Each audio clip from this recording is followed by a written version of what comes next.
అందరం బుక్స్ అన్నమాట. ఎక్కడెక్కడ ఎప్పుడు పాత బుక్స్ అన్ని ఎక్కడైనా ఈవెన్ మేము ఈ రోజు ఎక్కడికైనా బయటకు వెళ్ళాలని ఆలోచిస్తాం. ఏదైనా కాన్ఫరెన్స్ సార్ అలా ఎక్కడ కాన్ఫరెన్స్ ఉన్నా కూడా మొత్తం త్రూఅవుట్ మన ఇండియాలో నేరుగా వెళ్ళిపోతుంది. అంతే డబ్బు గురించి ఆలోచించడం నేరుగా వెళ్ళిపోతుంది. నిన్న కూడా అంతే 3 days బ్యాక్ ఫోన్ చేశాను, సార్ నేను వస్తున్నాను సుబ్బారెడ్డి గారు తిరుపతికి వస్తానా అక్కడ వచ్చానా రాండి సార్ వెల్కమ్ అంటే ఏదో గెస్ట్ లెక్చర్ అరేంజ్ చేయండి దానికేమో సార్ నో ప్రాబ్లం అంటే డెఫినెట్గా వస్తాను, నాకేమో ఇబ్బంది ఫ్రీగా ఉన్నా కదా హ్యాపీగా వచ్చేస్తానని చెప్పేసి సార్ మనం అడగగానే వచ్చి అదే పని నేను వెళ్ళను కూడా వెళ్ళలేదన్నమాట. సార్ అక్కడెక్కడ బస్సు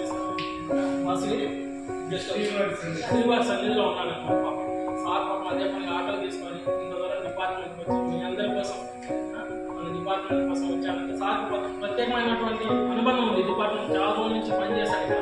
చాలా మంది టీచర్స్ అందరితో కూడా senior teachers retired professors Srinivas sir గారు భాస్కర్ సార్ గారు చాలా మందితో Arunachal professor former vice chancellor Dravida university corona టైంలో సార్ ఎక్స్పైర్ అయ్యారు. One of the founder faculty department వాళ్ళందరితో కూడా చాలా పరిచయాలు. అప్పటి నుంచి కూడా డిపార్ట్మెంట్ రెగ్యులర్గా వచ్చి సంవత్సరానికి సార్ చాలా వెరీ నైస్ అనమాట. మనం పోయినా కూడా అదే విధంగా రిసీవ్ చేసుకుంటాడు అనమాట. మేము ఇక్కడికి వచ్చిన తర్వాత మేము అందరూ రిసీవ్ చేసుకున్నాం తెలియదు కానీ సార్ మేము వెళ్ళామంటే మేము మళ్ళీ రిటర్న్ అయ్యేంత వరకు మా పక్కనే ఉంటాడు అన్నమాట. మళ్ళీ మేము కారు ఎక్కి బయలుదేరుతున్నాం సార్ అనేంత వరకు వదిలిపెట్టడం అన్నమాట. వద్దు సార్ మీరు వెళ్ళిపోయినా కూడా లేదు మీరు బయలుదేరితే నేను వెళ్ళిపోతాను అంత అపేక్ష కూడా చూసుకుంటాడు అన్నమాట. Thank you sir, thank you very much.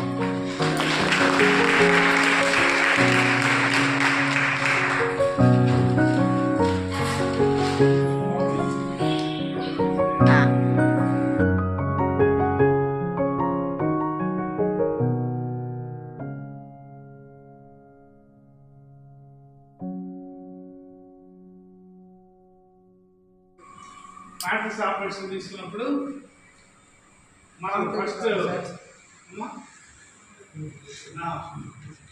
సరే నాన్ కాంపిటేటివ్ అది కనుక కాంపిటేటివ్ అయితే కాంపిటేటివ్ లేదా అవైలబుల్ ఒకటే యాప్ వేసుకున్నప్పుడు కాంపిటేటివ్ అన్నా అవైలబుల్ అన్నా ఒకటే. అది కాంపిటేటివ్ అయితే నార్మల్ సబ్ గ్రూప్ వేరు వేరా ఒకటేనా?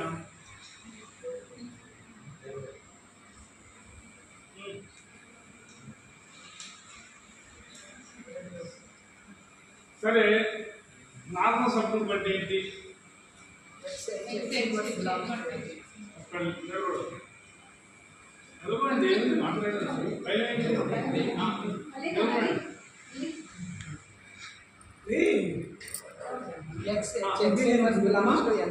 నిదానం చెప్పు. X inverse belongs to N, sir. X inverse belongs to N, sir. N. N ఏంటి? Normal subset. ఇప్పుడు సబ్సెట్ అండి అంటే దాంట్లో ఉన్నటువంటి కొంత భాగాన్ని తీసుకొని మనం మాట్లాడుతున్నాం. దాంట్లో కొంత భాగం ఏంటది? ఎన్. నువ్వు పోసే హెచ్ అనేది అలవాటు అయి ఉంటుంది, అందుకని మధ్యలో హెచ్ పెట్టావు. ఎక్స్ ఇన్వర్స్ అన్నావు కదా, మధ్యలో స్మాల్ హెచ్ పెట్టావంటే సబ్సెట్ క్యాపిటల్ హెచ్. మీకు పోసే హెయిర్ స్టైల్ అంతే పట్టాచారు కదా. ఓకే సరే కూర్చోడం కాదు ఎప్పుడు ఎక్స్ ఇన్వర్స్ కదా కాంపిటేటివ్ అయిందనుకో ఊహిస్తున్నావా? ఎక్స్ ఇన్వర్స్ కాంపిటేటివ్ అయినప్పుడు ఏమైంది? ఎక్స్ ఏమైంది? హెచ్ఎక్స్. ఇక్కడ పక్కన ఏముంది? X inverse. కాబట్టి ఒక పక్క వచ్చిన ఎక్స్ ఇన్వర్స్ నేను అది చెప్పేసాను మొత్తం పోతుంది. నాకు దీని మీద ప్రాక్టీస్ లేదు అందుకని బోర్డులు ఆడచ్చు. ఇప్పుడు దీని డిస్కషన్ లో దీన్ని వాడలేదు కదా. స్లైడ్ వస్తుందా? అర్థమైందా? ఎక్స్ ఇన్వర్స్ ని లెఫ్ట్ సైడ్ ఉన్న హెచ్ ని అటు ఇటు మారిస్తే కాంపిటేటివ్ కాబట్టి హెచ్ఎక్స్ అయింది. ఎక్స్ ఇన్వర్స్ ఏమైంది? ఐడెంటిటీ. హెచ్ ఇంటూ ఏమైంది? హెచ్. హెచ్ని నేను క్యాపిటల్ హెచ్ తీసుకుంటే ఎక్స్ ఇన్వర్స్ అనేది హెచ్ అయింది కాబట్టి అది దాంట్లోనే ఉంది. ఉన్నప్పుడు నార్మల్ సబ్గ్రూప్ అనే కండిషన్ అవసరం లేదు. అర్థమైందా?